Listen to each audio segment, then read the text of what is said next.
नमस्कार मंडळी, तुही रे माझा मितवा या मालिकेच्या पुढील भागामध्ये आज परत एक ट्विस्ट आलेला आहे। अर्णवचा फोन एका छोट्या मुलीला सापडलेला असतो। आता ती फोनवर ईश्वरी सोबत बोलू लागते। ती मुलगी म्हणते, हॅलो, मी महिमा बोलते। ईश्वरी तिकडनं म्हणते, हा अर्णव सरांचा फोन आहे ना? ती पोरगी म्हणते, मला माहित नाही हा फोन कोणाचा आहे ते, पण मी इथं खेळत होते आणि खेळता खेळता हा फोन मला सापडला।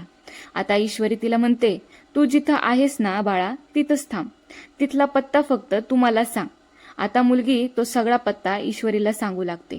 आता फोन ठेवल्यानंतर ईश्वरी घरच्यांना हा झालेला प्रकार सांगत म्हणते, अर्णव सरांचा फोन लागलाय, पण तो एका मुलीने उचलला। तिने मला तिचा पत्ता सांगितलाय, तिथं तातडीने जावं लागलं आपल्याला। आता राकेश चोरून चोरून ईश्वरीचं सगळं बोलणं ऐकतो आणि लगेच राकेशचा प्लॅन बदलतो। तिकडे एक किडनॅपर्स बाकीच्या माणसांना म्हणतो, चला रे भावांना, ह्याला इथून हलवायला सांगितलेले।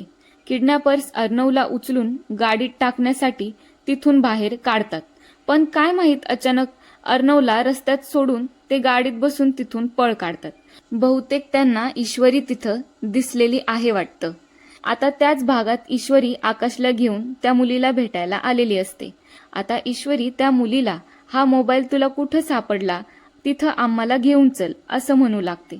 राकेशने बिलांमध्ये बदल करून 35 लाखांचा घोटाळा तर लपवला, पण त्याच बिलांवर अंजलीची साईन घ्यायची राहिलीये। त्याच्या आधीच जर अर्णव ईश्वरीला जर सापडला आणि ती त्याला घरी घेऊन आली तर मात्र राकेशचं काय खरं नाही। तुम्हाला काय वाटतंय, काय होईल राकेशचं ते तुम्ही मला कमेंट बॉक्समध्ये कमेंट करून कळवा आणि चॅनलला सबस्क्राईब करायला विसरू नका। Bye bye.